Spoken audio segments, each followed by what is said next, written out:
The music was loud, the lights were low, and the scent of spilled champagne lingered in the velvet air of the rooftop lounge. Natalie Winters adjusted her short black dress as she slid behind the bar, tying her apron with the kind of quiet confidence that came from surviving more than just bad tips. She had learned early on that in a city like this, charm was a currency, but resilience was the only true wealth. That night, the crowd was dressed in designer, men with sharp suits and colder eyes, women who wore heels like weapons and smiled with hidden claws. Natalie didn't belong, not really, but she knew how to fade into the background while still noticing everything. The man who walked in just past 9 did not blend in. He moved like he owned the sky. His suit was midnight black, tailored to perfection, his jawline carved with the kind of precision that made even the chandelier light seem to pause. He didn't look around for validation. He didn't need to. The room shifted with his presence alone. Natalie didn't know his name then, only that he wasn't the type to order a cocktail with a fruit garnish. When he approached the bar, he didn't sit. He simply looked at her, silent, calculating. "Let me guess," she said before he could speak. "You're more of a Scotch neat kind of guy." One eyebrow rose slightly, amused. "And you're not just another bartender." "I get that a lot."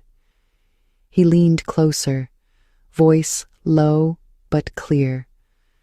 "I have a proposal for you." She gave a short laugh. "I don't go home with strangers." "I'm not offering that." "Good, because you don't look like you'd enjoy getting slapped in front of all your stockbroker friends." He smiled, barely. "I'm offering a job." Natalie blinked. "Excuse me?" "Something a little off the record." "And why would you think I'm the kind of girl who takes off the record offers from men in expensive suits?" "Because I've been watching you," he said, "for the past 3 nights. Her body tensed slightly. He noticed. "Not in a creepy way," he added, "in a calculated way. You're sharp, you read people, you don't get distracted by power or money, which makes you exactly the type I need." Natalie folded her arms. "You're losing me. My name is Dominic Hale," he said, "and I need someone to play a role for me, a convincing one." She let the name sink in. Dominic Hale, billionaire, CEO of Hale Enterprises, one of the youngest to ever appear on the cover of Forbes before 35, ruthless, brilliant, untouchable. He wasn't joking. She swallowed. "Go on." "There's a man," he continued, "Noah Blackwell. We're in the middle of a high-stakes corporate play. He trusts no one, but he has a weakness." Natalie raised an eyebrow. "Women?" "Beautiful ones, especially those who appear vulnerable yet unreadable." "So, you want me to seduce him?" "Not fully," Dominic replied. "Just enough to distract him, to make him wonder, to keep him off balance. I'll provide everything, the clothes, the persona, the access. I just need you to be believable." Natalie stared at him, trying to find the catch. "And what do I get in return?" He didn't hesitate. $200,000, clean. You'll play the part for 3 weeks. No strings once it's done. Her lips parted slightly.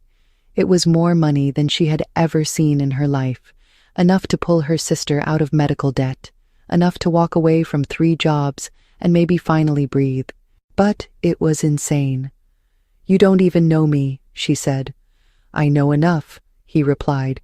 "I know you're not afraid to speak your mind. I know you can hold a man's attention without showing skin.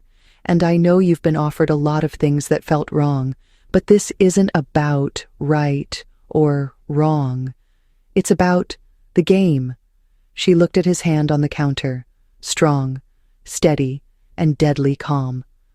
"I'll need a night to think. Take 2. Then he turned, walked out, and disappeared into the velvet air as suddenly as he'd arrived. Natalie stood still long after he left. The city roared below. The night moved on, but in her chest something had shifted. She didn't know yet if it was excitement or dread, but she knew one thing for certain: Dominic Hale was dangerous, and saying yes might change her life forever. Natalie spent the next 48 hours doing what she always did when something terrified her. She cleaned, she reorganized her bookshelf. She walked through every possible version of the future in her mind, the ones that ended in success, and the ones where everything caught fire. $200,000. It wasn't a bribe, it was a lifeline. Her sister, Mia, had been battling lupus since college. The insurance didn't cover half the medications. Natalie had drained her savings, taken extra shifts, canceled dreams. This wasn't just about money, it was about survival. So when the black car pulled up in front of her apartment 3 days later, she didn't hesitate. She climbed in. The man inside wasn't Dominic. It was someone from his staff. Silent, efficient. She was handed a file, glossy photos, background info on Noah Blackwell, lists of scheduled events. Then came the makeover, hairstyled, clothes tailored, speech coached. But through it all, she kept thinking about that night at the bar, the way Dominic's eyes didn't wander, how his tone never shifted toward flirtation. He was strategic, precise. He didn't look at her like she was an object. He looked at her like she was a weapon. Dominic Hale didn't believe in distractions, not in his work, not in his life. That was how he'd stayed undefeated in a world where loyalty was rented and betrayal came gift-wrapped. But when he saw Natalie again, dressed in that black velvet dress with eyes like firelight and posture, like she'd always belonged in luxury, he felt something he hadn't accounted for. His plan had been clear: insert Natalie into Noah's orbit, stir up just enough chaos to delay his next move, steal time, then steal the deal. Simple. But there was nothing simple about the way she moved. Natalie was sharp, too sharp, and that made her dangerous, not to Noah, to him. The first time Natalie saw Noah Blackwell in person, he was holding a glass of whiskey and laughing, with 2 women draped on either side of him like accessories. He noticed her instantly. She played it cool, just enough attention to pique interest, not enough to give anything away. Over the next few days, she kept the act going. Chance encounters, casual conversations, the slow, calculated dance of mystery. And she was good, but something unexpected started to happen. Each time she left a party with Noah's eyes lingering on her, she found herself wanting to text someone else. Dominic. Not because she needed instruction, but because she wanted to hear what he thought, about her, about anything, and it scared her more than the job ever had. Meanwhile, Dominic found himself breaking his own rules. He checked security feeds, reviewed transcripts of her interactions with Noah. He told himself it was for the plan, to ensure she wasn't compromised. But deep down, he knew. He wasn't watching to protect the mission. He was watching her, the way she touched her necklace when she was nervous, how she always paused before giving an answer. She wasn't pretending to be confident. She was choosing to be brave. And that choice, it unraveled him. A week into the operation, Dominic invited her to the Hale penthouse to review the plan. She arrived just after sunset, dressed down for once jeans, a fitted blazer, her hair in a braid. He barely said a word for the first 5 minutes, just watched her read over the file, glasses slipping down her nose as she scribbled notes. "I'm not sure Noah's buying it," she said eventually. "He's suspicious." Dominic tilted his head. "Of you?" "Of everyone. I think he senses the pressure coming from somewhere, even if he can't place it." He nodded slowly, then asked something he hadn't meant to. "Do you like him?" Natalie blinked. "That's not part of the mission." "I'm not asking as your employer." "Then what are you asking as?" There was a long pause. Dominic looked away. "Forget it." Natalie stood, walked toward the window. The skyline glittered like a million secrets. "You're the first person who's paid me that kind of money without asking for my dignity," she said softly. "So no, I don't like him. I respect the mission. But if you're going to ask me personal questions, maybe don't hide behind job titles." Dominic rose slowly, walked toward her. He stopped just short of touching her. "I don't know how to want something without trying to control it," he admitted. "But when it comes to you, I'm trying to learn." Natalie turned her head slightly. Their faces were close, too close, but neither moved away. The moment stretched, then shattered. Her phone buzzed, a text from Noah. "Dinner tonight, just us, my place." Natalie swallowed hard and stepped back. "Looks like the mission just got real," she said, voice unsteady. Dominic nodded, but his jaw clenched, because for the first time since this began, he didn't want her to go. Not because of the deal, but because he wasn't sure she'd come back the same. Or worse, he wasn't sure he would. Noah Blackwell lived in a penthouse that reeked of power. Everything about the space was curated to remind visitors that this was a man who won, a man who controlled every outcome. The glass walls, the marble floors, the chilling silence between each statement he made, they weren't just style. They were armor. Natalie had been in expensive spaces before, but this one felt different. It felt like a trap disguised as a castle. Noah greeted her with a grin too smooth to be sincere. "You clean up nice," he said, handing her a drink. She took it with a polite smile and said nothing. The plan was to stay quiet, to listen, to observe, to bait. But every second she spent across from him, the more she realized something had changed inside her. This used to be easier. Flirting used to be simple, detached. Now, with Dominic's voice still echoing in her memory, and his eyes burned into her skin from the night before, everything felt heavier. Noah talked about business, about dominance, about how everyone eventually showed their weakness. Natalie listened, nodded when appropriate, played the part. But her thoughts drifted. She thought about the way Dominic's fingers flexed when he was conflicted, the way his voice dropped a little when he was telling the truth, the way he didn't need to touch her to make her feel something real. Noah reached out, brushing a strand of her hair behind her ear. The move was practiced, like everything else he did. "You're different," he said. "I like that." Natalie smiled, soft and unreadable. "I get that a lot." But she didn't lean in, she didn't touch his hand, and when he offered to walk her to the elevator later that night, she declined gently. "Thank you for the drink," she said. "I had a lovely evening."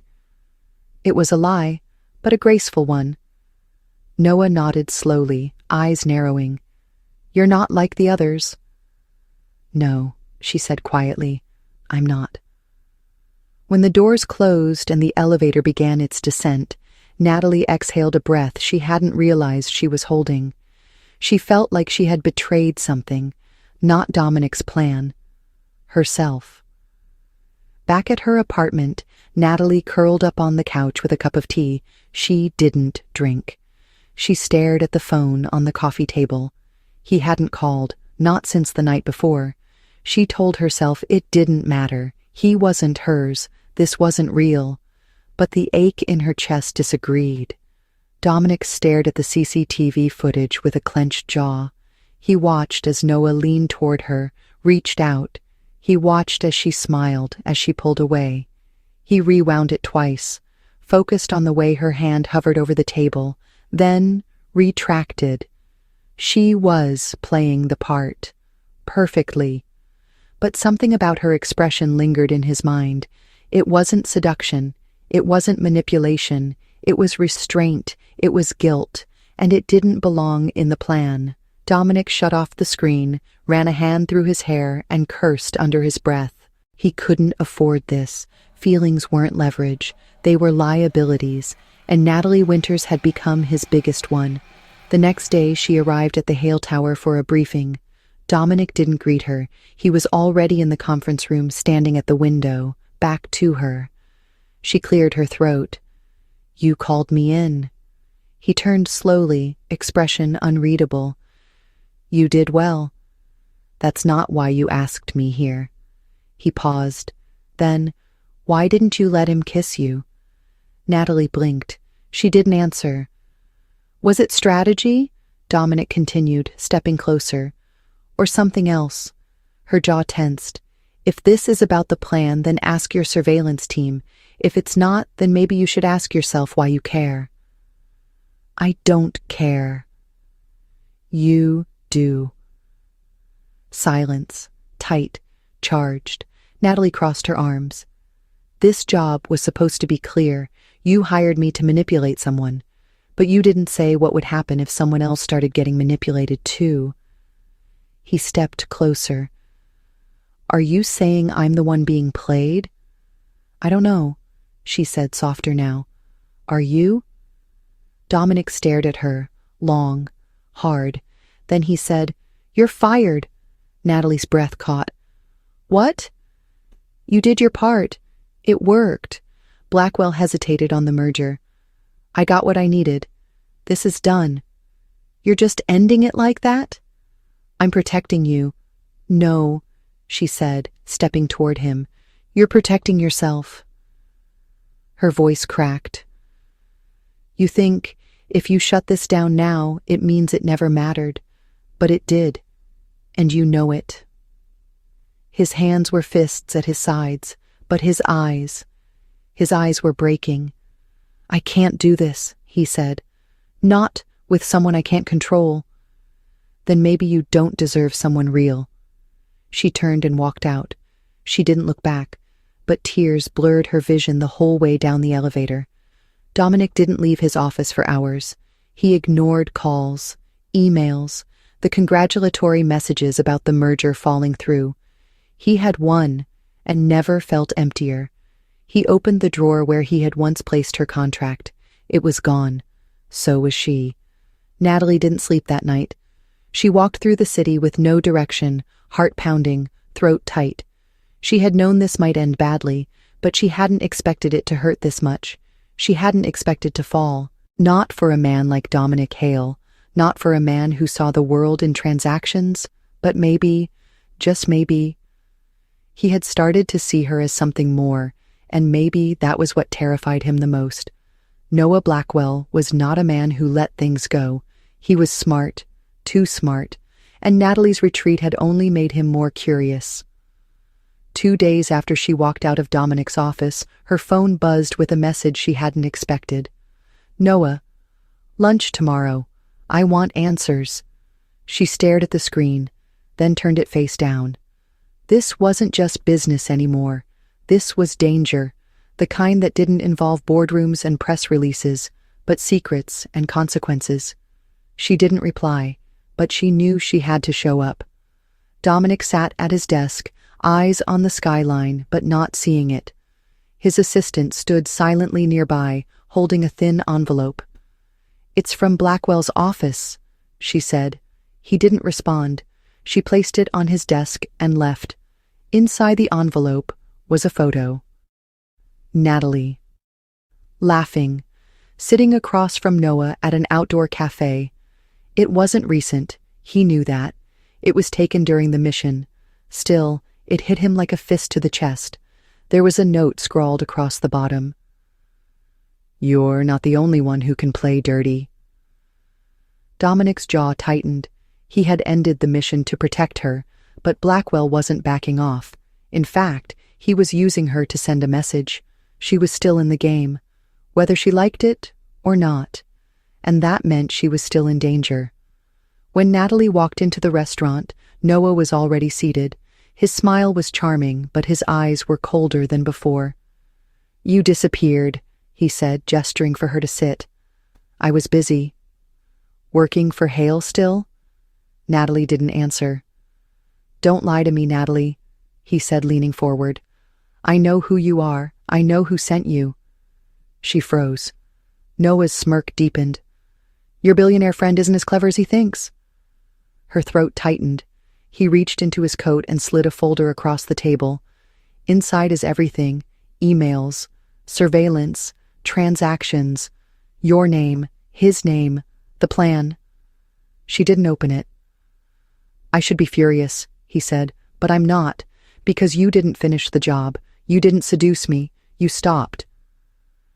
Natalie looked at him now, really looked. He wasn't taunting. He was puzzled, and maybe a little wounded. I could destroy him, Noah said, but I won't. Not yet. Why? Because I want to know why you didn't go through with it, why you walked away. She stood. You think everyone's a pawn, you and him both, but I'm not your game piece. I never was. She walked out, folder still unopened. Her hands shook as she left the building, but inside something else was forming. Resolve. Dominic opened his penthouse door to find Natalie standing in the hallway, eyes blazing. You lied, she said before he could speak. I protected you. You controlled me. I ended it. You didn't end anything, she snapped. You just tried to erase it, like it didn't matter. He didn't respond. She stepped closer. Noah has everything. Emails, proof. You think you stopped the game, Dominic, but it's still going. He's using me now to get to you. His fists clenched at his sides. I know, he said. You knew? I got the photo. Then why didn't you come find me? His voice was low, tight. Because I was afraid that if I saw you again, I wouldn't be able to let you go. The silence between them was deafening. Natalie's eyes filled with tears. I was never just part of your plan, she whispered, and you were never just a job. Dominic stepped forward. His hand found hers. His voice broke. Stay. She didn't answer with words. She stepped into him and kissed him like it was the first and last time she ever would. And maybe that's what made it real. That night, everything changed. There was no more pretending, no more roles, no more plans. Just two people, in the quiet of the night, finally letting down the walls they had both built too high and for too long. He held her like she was the only thing in the world that mattered. She looked at him like she had never believed in love until now. And for the first time, Dominic Hale didn't feel like a man in control. He felt like a man alive. But the world didn't stop turning. The next morning, Dominic received another message. From Blackwell. You have 2 days. Walk away from the merger, or I release everything. Attached was a photo of Natalie, from months ago, looking scared, vulnerable, taken without her knowing. He had crossed a line. Dominic stared at the screen, then closed his laptop. He knew what he had to do, but it meant giving up everything he'd built. Natalie found him in his office later that day. He looked tired, too quiet. I'm pulling out, he said. From the deal? From the war. She blinked. What? I'd rather lose the company than lose you. Her breath caught. I can build again, he said. But I don't think I'll survive if I lose you twice. Natalie walked to him slowly, sat in his lap, placed her hand on his heart. You're not going to lose me. Then she smiled and handed him a flash drive. What's this? Insurance, she said. While Noah was so busy watching me, I started watching him. His eyes widened. She leaned in close. You're not the only one who knows how to play. Dominic stared at the flash drive in his palm, fingers tightening around it as if it were the most valuable asset he'd ever held. In many ways, it was, but not for the information it might contain for what it meant. She had chosen him, not just with her words or the way she kissed him, but with action. Natalie had risked everything to protect him. He looked up, studying her face. She was calm, but beneath the surface he could see it, the weight of fear, the tension in her shoulders, the exhaustion of always having to be one step ahead. How long have you been collecting this? He asked quietly. Since the second dinner, she said. The night you kissed me and then pushed me away. His mouth lifted slightly, not in humor, but in awe. You played both of us." "No," she said, her voice firm. "I played no one. I survived, and I saw what Blackwell really was. Arrogant, careless, always assuming people like me would just do what we're told." Dominic nodded slowly. "You're not someone who follows orders." "No," she said, softening, "but I will walk beside someone who sees me, someone who doesn't treat me like a weapon or a weakness." Dominic stood and walked around the desk. He took her hands, his gaze steady. "I see you, Natalie. And do you trust me?" "With everything." She exhaled and handed him the password scribbled on a slip of paper. "Then open it and use it right." The data was explosive. Emails, recordings, audio clips, and confidential memos all showing Noah Blackwell manipulating not just his business rivals, but shareholders, board members, even government regulators. Dominic didn't sleep that night. He sat in his home office, reviewing everything. Rage simmered under his skin, not just at Blackwell's corruption, but at the realization that he had nearly handed the man more power because he was too focused on revenge to see the truth. Natalie checked on him once, around midnight. She stood in the doorway, quietly. "Still awake?" she asked. "I can't stop," he said, eyes never leaving the screen. "This isn't about business anymore. This is about justice." She stepped into the room and laid a hand on his shoulder. "You don't have to do it alone." He covered her hand with his own. "I know." By morning, Dominic had prepared everything. He didn't leak it to the press. He didn't call in favors or hide behind proxies. He scheduled a press conference, in person, public. When his legal team warned him about the risk, about the backlash, he waved them off. "I started this war in the shadows," he said. "I'll end it in the light." Natalie stood off stage that afternoon, watching him from behind the curtain. He looked powerful, calm, steady, but she saw the truth. He was nervous, not for himself, but for her, for what this meant for them. He began his speech with poise, then laid out the evidence, one piece at a time. No anger, just facts. The media exploded, questions flew, but Dominic stayed on script.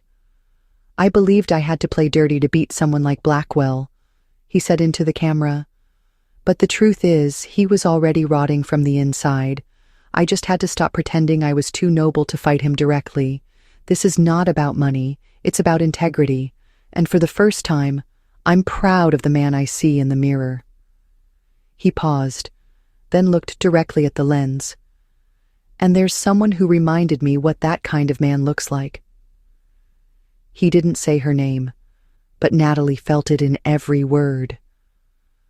Later that night, Dominic returned to the penthouse. Natalie was waiting, barefoot, wearing his button-down shirt, curled up on the couch with a glass of wine in hand. "You're on every major network," she said. "So I noticed," he replied, loosening his tie. "I didn't think you'd go that far." "I had no choice." She raised a brow. "Really?" He walked over and took her hand, kissed her palm. "I could have stayed in control, manipulated the media, hidden behind lawyers.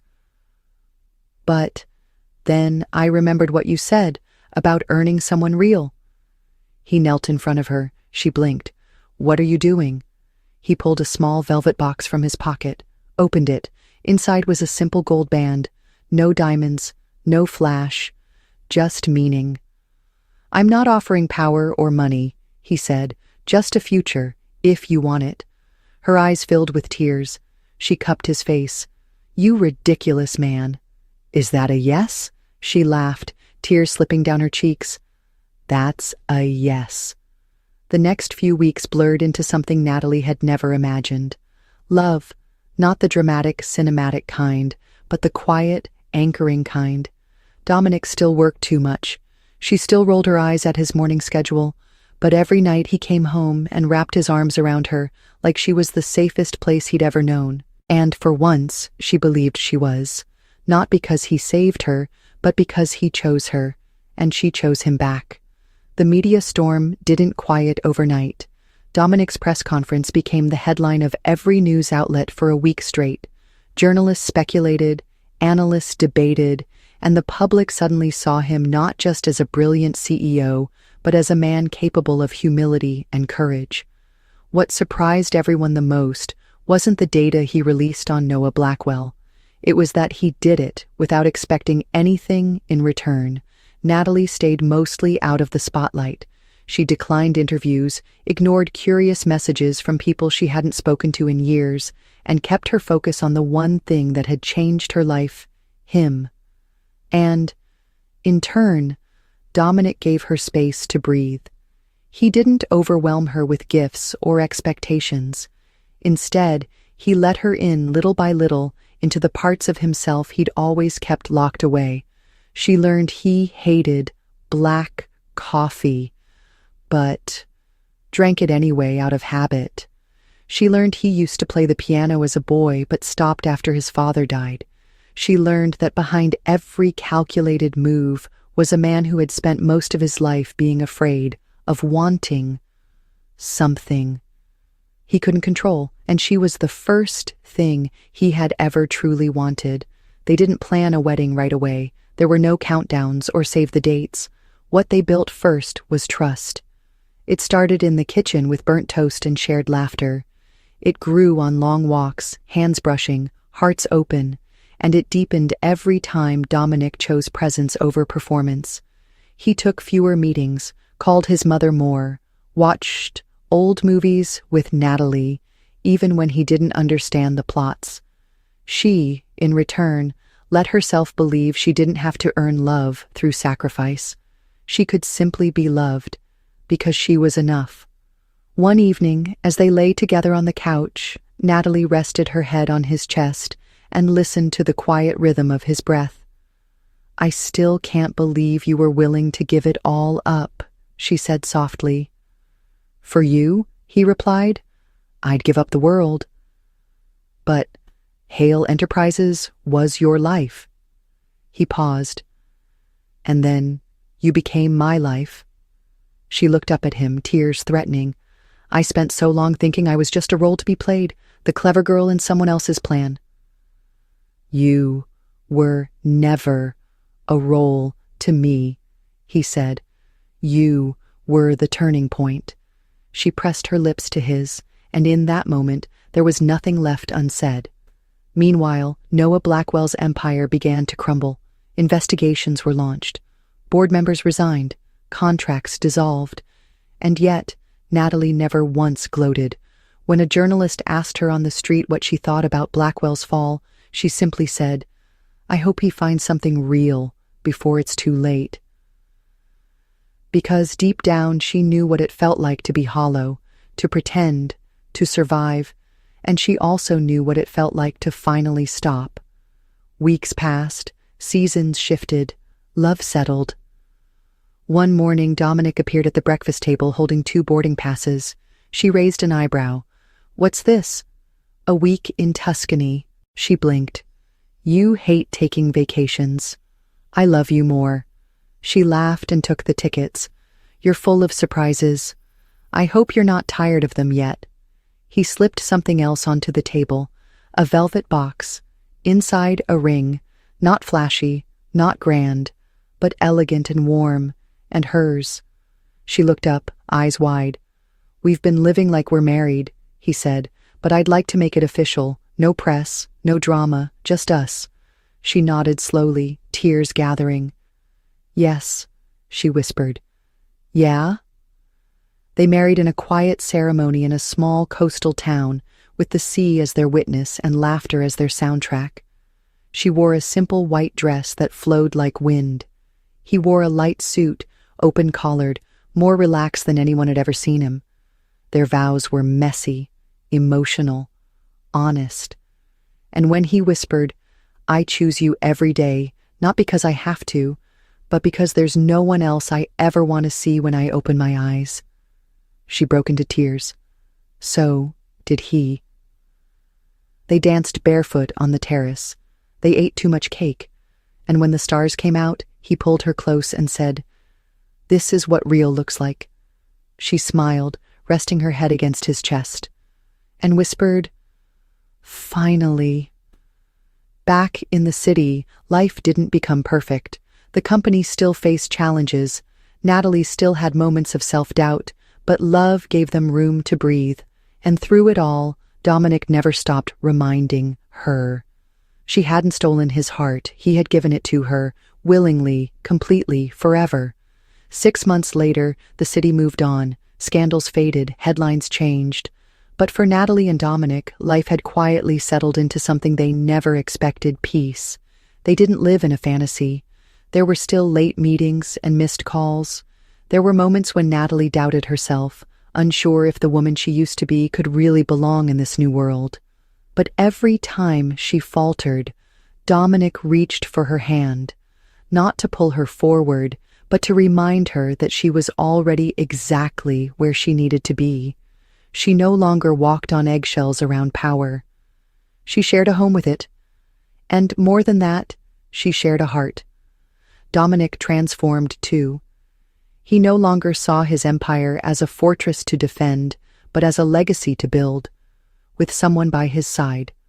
Someone who made him softer in the right ways, sharper in the ways that mattered, and more human in every space between. They started giving back. Quietly, privately. Natalie led initiatives for women in crisis, offering legal aid and safe housing.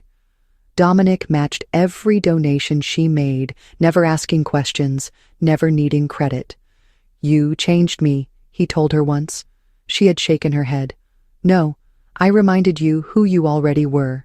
One rainy evening, Dominic arrived home to find the lights dimmed and the soft smell of vanilla and cinnamon drifting through the apartment. Natalie was in the kitchen, humming to herself, wearing one of his sweaters and dancing barefoot to an old jazz tune on the radio. He stopped at the doorway, watching her with a slow smile. "Married life suits you," he said. She turned, grinning. "That's because my husband's a decent cook and a great kisser." "Flattery works," he replied, walking toward her.